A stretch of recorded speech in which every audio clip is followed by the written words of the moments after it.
Salut à tous! Même si l'arrêt des mises à jour de Windows 10 a été reporté d'1 an, aujourd'hui on va voir comment installer Ubuntu et voir s'il pourra remplacer Windows 10 lorsqu'il n'aura plus de mise à jour. Première étape, on va créer une clé USB bootable. On va sur le site d'Ubuntu et on télécharge la version desktop. Puis Balena et Share. Puis on le lance. On sélectionne l'image de Ubuntu qu'on vient de télécharger.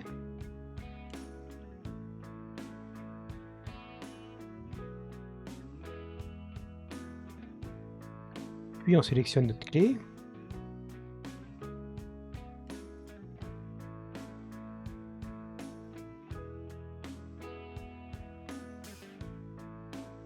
Et on exécute. Cela va formater la clé et téléverser Ubuntu directement sur la clé. On laisse faire.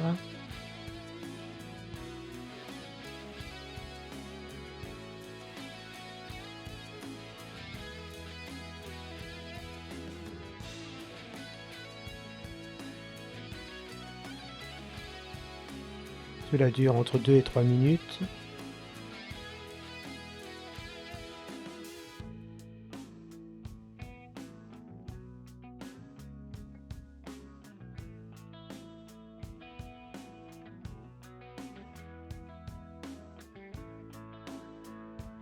Puis cela va vérifier la clé, voir s'il n'y a pas d'erreur.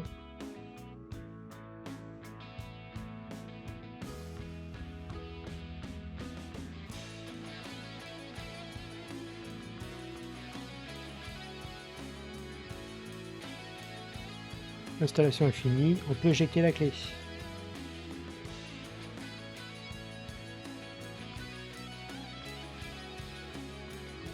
Pour effectuer la démo, j'ai récupéré mon vieux PC, un i7 4790K, 16 Go de DDR3, un SSD de 120 Go et une GTX 1650. J'avais celle-ci sous la main.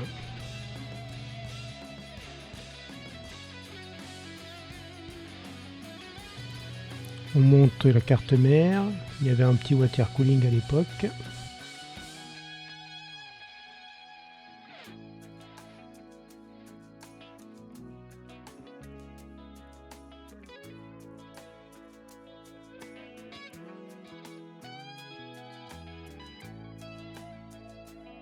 Petit SSD, l'alimentation et mon écran de test. On branche tous les câbles.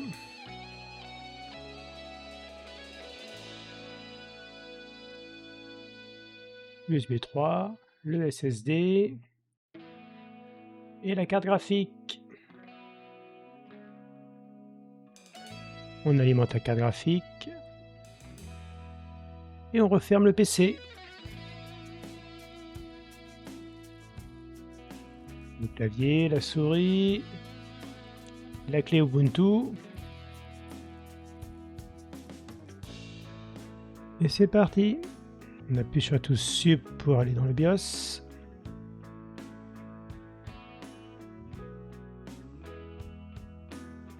XMP est bien activé et le boot est bien sur la clé. Et l'installation démarre.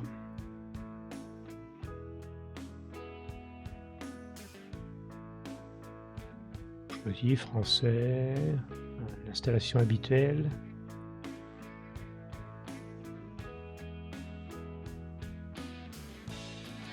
Se connecter à Internet. Installation complète.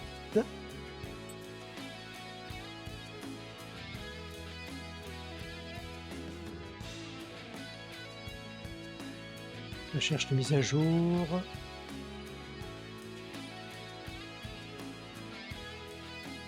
Et ça repart pour l'installation.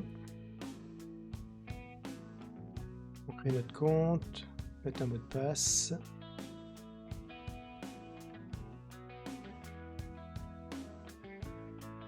Et l'installation se termine tout doucement. Ubuntu a pas mal évolué au fil des temps. C'est un système d'exploitation super sécurisé qui est gratuit avec une bonne communauté On peut l'utiliser pour tout ce qui est multimédia, bureautique, programmation. On peut même faire du gaming via Steam ou Proton. Ça, on verra ça peut-être une autre fois.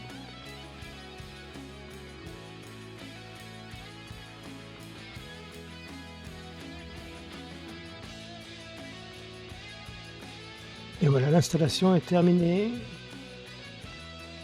Nous découvrons l'interface, donc un système de dock dans lequel on retrouve nos logiciels. Il y a un centre d'application qui permet de télécharger tout ce qui est logiciel, avec des logiciels en vedette.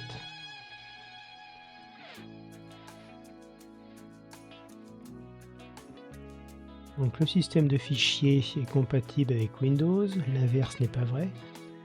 Donc après on peut faire des copier-coller classiques.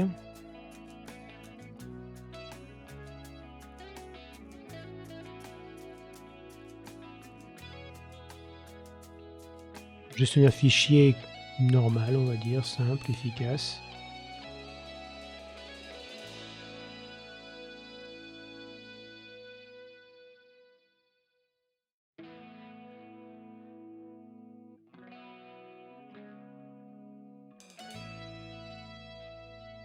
Navigateur intégré à Ubuntu, c'est Firefox. On peut en télécharger d'autres si on préfère.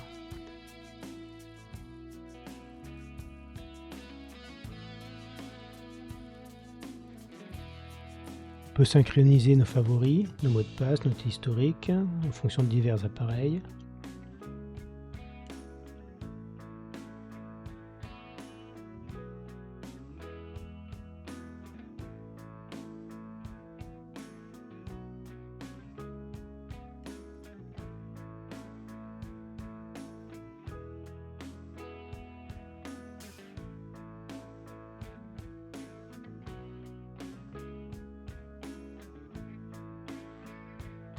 Si on marque page,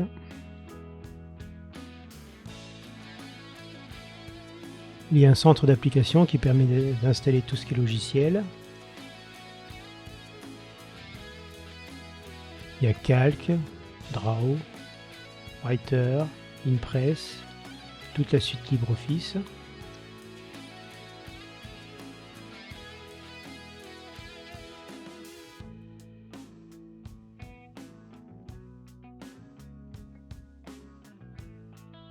Vous déplacez le logiciel dans le dock.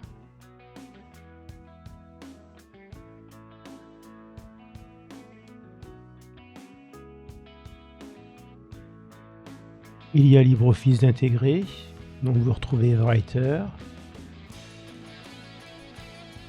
pas du traitement de texte, c'est du classique.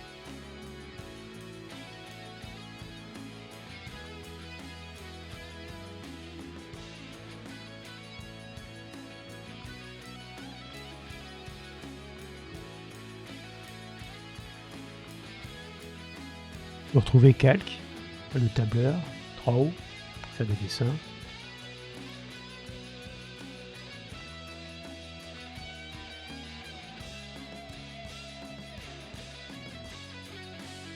Toute la suite bureautique LibreOffice est présente, bien sûr.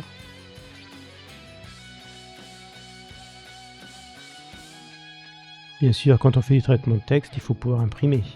Donc on va voir comment s'installe l'imprimante.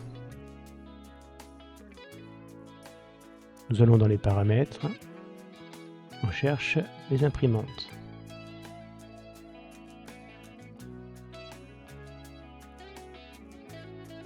On va voir comment ça se passe, on clique dessus, on ajoute une imprimante. Et là automatiquement il détecte mon imprimante. Moi j'ai déjà paramétré sur Windows. On ajoute simplement. Et là elle est prête, directement installée.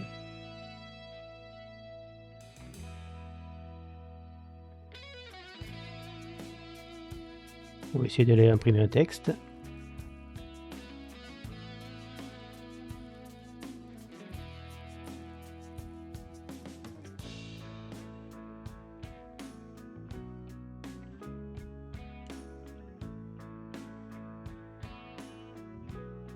La boîte de dialogue s'ouvre.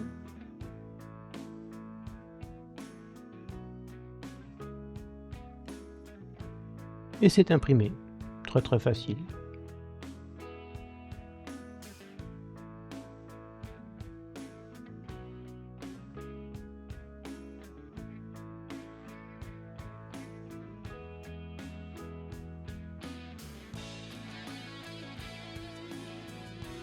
On va essayer de trouver comment on fait un scan. Le numériseur de documents. Si on clique, ça cherche automatiquement.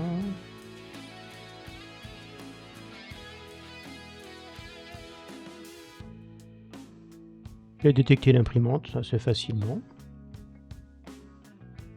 Et c'est prêt à numériser. On va essayer de numériser un document.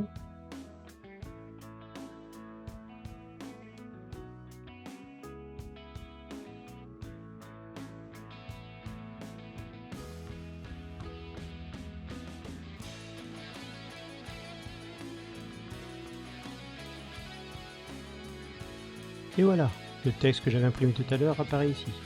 Bon, ce qui est bizarre, c'est qu'il apparaît à l'envers.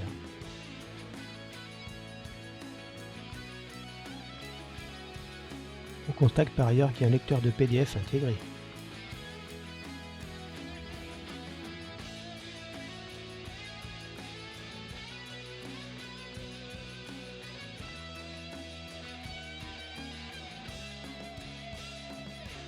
Bien, on va essayer d'aller voir si les drivers officiels de HP pour l'imprimante sont développés.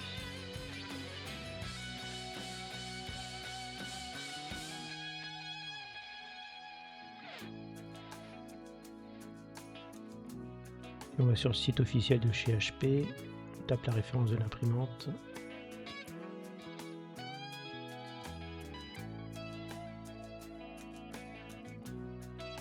Nous avons bien du Linux.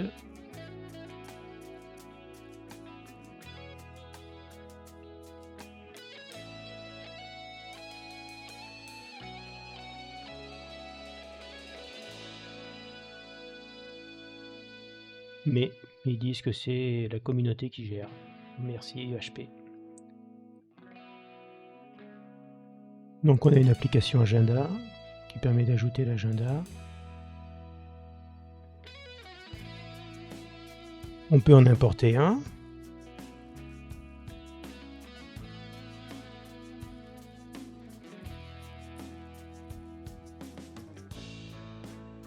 Ou alors se connecter avec un compte Google. Donc on peut tout synchroniser, les courriels, les agendas, les contacts, les fichiers. La pratique quand on a déjà tout.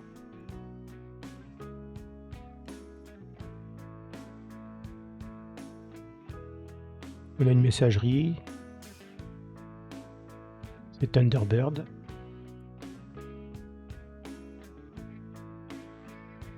On peut configurer avec n'importe quel compte.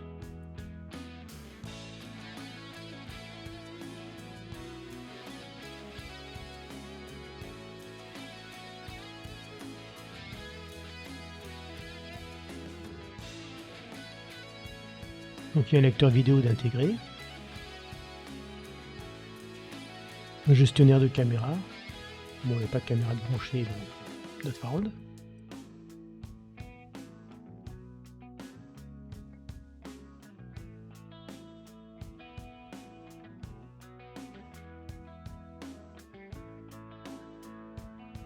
Quelques petits utilitaires.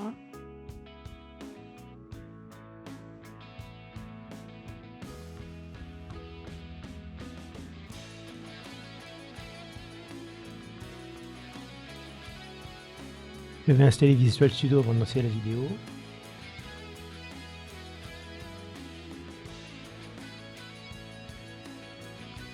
On installe bien sûr VLC.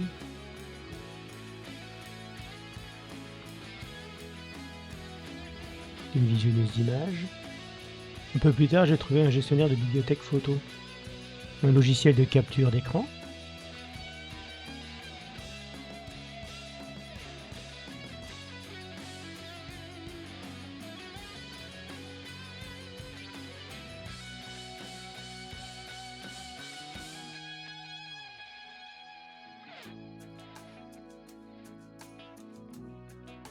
Il y a bien sûr OBS avec lequel j'enregistre cette vidéo, qui permet également de faire du streaming.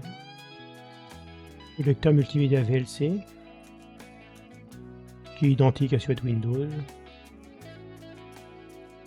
On va essayer de trouver des logiciels un petit peu plus poussés pour faire des choses un peu plus avancées. GIMP, pour retoucher des photos.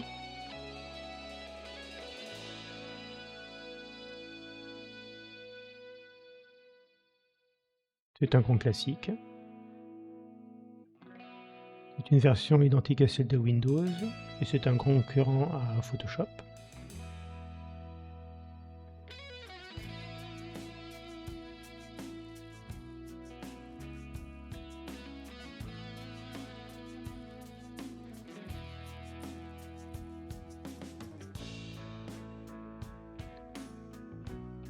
Pour le montage vidéo, c'est un petit peu plus compliqué. DaVinci Resolve existe également sur Linux, mais il n'est pas directement sur le store.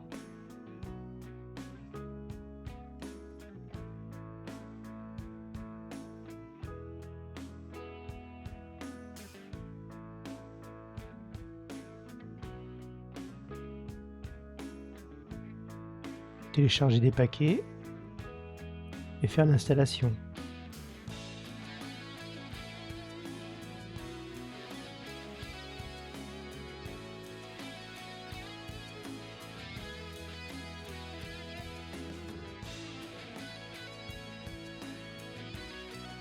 Le problème, c'est qu'il semblerait qu'ils disent qu'il faut juste lancer le run, et ça n'a pas fonctionné. Il faudra passer par la console.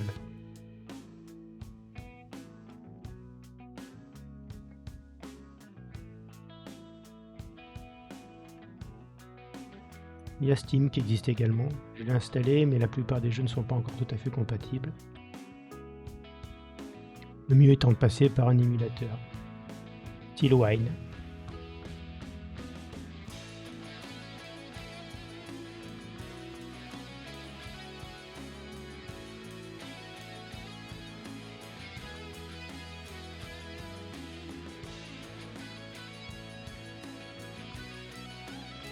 Dans le montage vidéo, vous pouvez prendre Shortcut, qui est directement sur le store. Ça évite d'avoir la console à lancer. Qui sert très bien pour la plupart des choses basiques.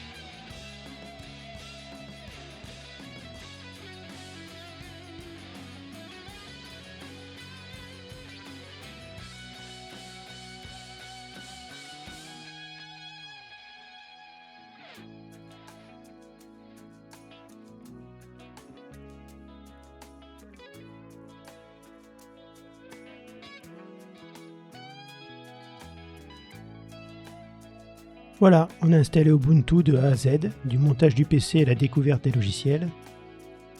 Si vous voulez vous lancer, je vous encourage vraiment à essayer. Ubuntu est gratuit et simple à prendre en main. Un système d'exploitation crédible pour ceux qui ne veulent pas passer à Windows 11 ou qui veulent découvrir un nouvel univers. Il conviendra à 90% des utilisateurs classiques, seuls peut-être les gamers seront déçus. Si cette vidéo vous a plu, n'hésitez pas à mettre un pouce bleu, à vous abonner et à poser vos questions en commentaire. Merci d'avoir suivi et à très bientôt pour une nouvelle vidéo tech.